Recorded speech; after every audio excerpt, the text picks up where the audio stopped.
Le club de la presse d'Europe 1.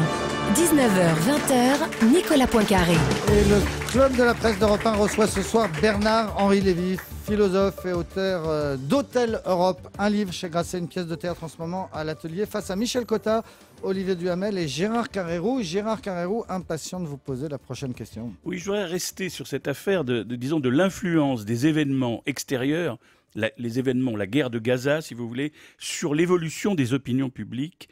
Et je prendrai l'exemple des États-Unis. Il se trouve que moi, j'ai vécu ce conflit aux États-Unis. J'ai vécu d'autres conflits dans lesquels Israël et les Palestiniens étaient impliqués au fil des 30 dernières années. Il y avait véritablement, immédiatement, une mobilisation de l'opinion, de la presse américaine, systématiquement, disons 80%, plus de 80% des citoyens américains se sentaient immédiatement portés vers la défense d'Israël dans ce type de conflit. Cette fois-ci, pour la première fois, et ça a été souligné d'ailleurs par un certain nombre d'études de grands journaux, au lieu d'avoir 80% qui soutenaient effectivement le point de vue, systématiquement le point de vue israélien, en tant que premier ami des États-Unis, les sondages donnaient un fléchissement autour de 60%. Bien sûr, il restait une grosse majorité de l'ordre de 60%, mais quand on regardait de plus près, on s'apercevait que dans les nouvelles générations, les moins de 30 ans, il y avait un fléchissement. Et lié à quoi? À l'exposition médiatique. La guerre télévisuelle, Internet, etc., ne favorisait pas ce ralliement à Israël habituel aux États-Unis. Et je pense que ce phénomène-là a eu aussi, et ça explique ce que disait tout à l'heure Olivier Duhamel, a eu aussi des répercussions en France. Bernard-Henri Lévy. Vous avez sûrement raison, et c'est terrible, bien sûr, parce que ça veut dire que les gens réfléchissent moins et ils cèdent à la politique de la pure compassion. Parce que si on réfléchit vraiment, là, qu'est-ce qui a changé? C'est comme d'autres fois, c'est le Hamas qui a voulu cette guerre, c'est pas Israël. Comme il y a 5 ans, comme il y a 10 ans, le Hamas n'est pas une organisation démocratique, c'est une organisation fascisante, héritière des frères musulmans, dernière perle lâchée par l'huître fasciste et même nazie des années 20 et 30 dans le monde arabe. Rien n'a changé, le Hamas, c'est toujours ça. Quand on réfléchit un peu, le Hamas a pratiqué pendant toute la durée de cette guerre une stratégie horrible de prise d'otage de sa population, de boucliers humains, d'installation de ces lance-missiles dans les écoles de l'ONU, etc. Mais ça, bien sûr, les images ne le montrent pas. Il faut autre chose que les images ne montrent pas. J'ai écrit un article là-dessus. Les enfants palestiniens, très nombreux, qui sont morts dans les tunnels de Gaza, dans la construction des tunnels. En très grand nombre, sources palestiniennes, sources Hamas, revue d'études palestiniennes, 3e trimestre 2012, je crois. Pour la seule année 2012, je crois que c'est 160 ou 70 petits-enfants palestiniens qui sont morts ensevelis dans la construction des tunnels qui sont supposés servir de cheval de Troie à l'attaque contre Israël. Mais ça, de nouveau, il n'y a pas d'image de cela. Donc là, je le dis, les gens entendent, et puis vont l'oublier. Et puis les images, demain, à la prochaine provocation du Hamas, quand ils décideront de réenclencher cette guerre, il y aura encore des images terribles, et c'est elles qui emporteront l'opinion.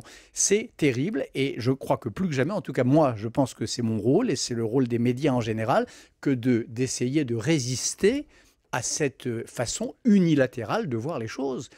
Israël n'est tout de même pas cet État monstrueux qui tue des civils palestiniens pour le plaisir, etc. Est-ce que vous n'avez pas le sentiment, vous, de temps en temps, là, à vous entendre, de pratiquer une autre forme d'unilatéral? Puisque tout ce que vous dites sur le Hamas, qu'on peut assez largement partager, vos critiques ne portent que d'un point. Vous ne faites pas l'ombre d'une critique sur la politique de Netanyahou. Mais je veux bien la faire.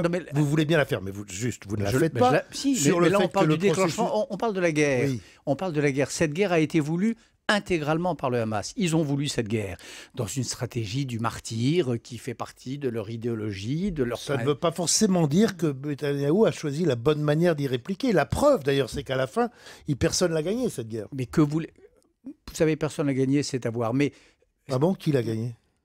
Écoutez, on va voir, mais je ne suis pas sûr qu'il reste encore autant de tunnels à Gaza, à travers lesquels se faisait ce trafic juteux pour une petite élite palestinienne qui s'enrichissait sur le dos de son peuple, dont elle se sert tous les 3 ans ou tous les 4 ans comme chair à canon.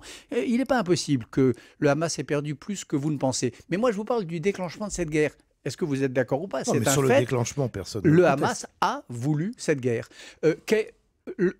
Gaza est un territoire où il n'y a plus de présence israélienne. Quel est le but après tout, question très simple. Quel est le but de guerre du Hamas? Autrefois, du temps de l'OLP, on comprenait la stratégie de l'OLP, même s'il y avait des méthodes qui étaient inacceptables. Enfin, leur but de guerre déclaré, que je sache, c'était la suppression du blocus de Gaza.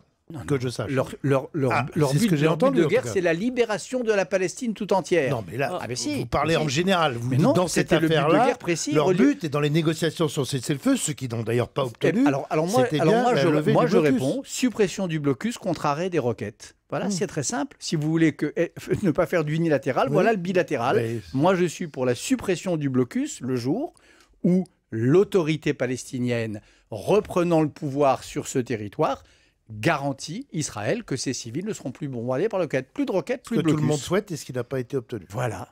Bernard-Henri Lévy, on passe à autre chose. Des questions sur vous, votre personnalité. C'est Michel Cotta qui vous la pose, juste après la pub. Europe 1, Thomas Soto. Je vous retrouve tous les jours avec Europe Matin.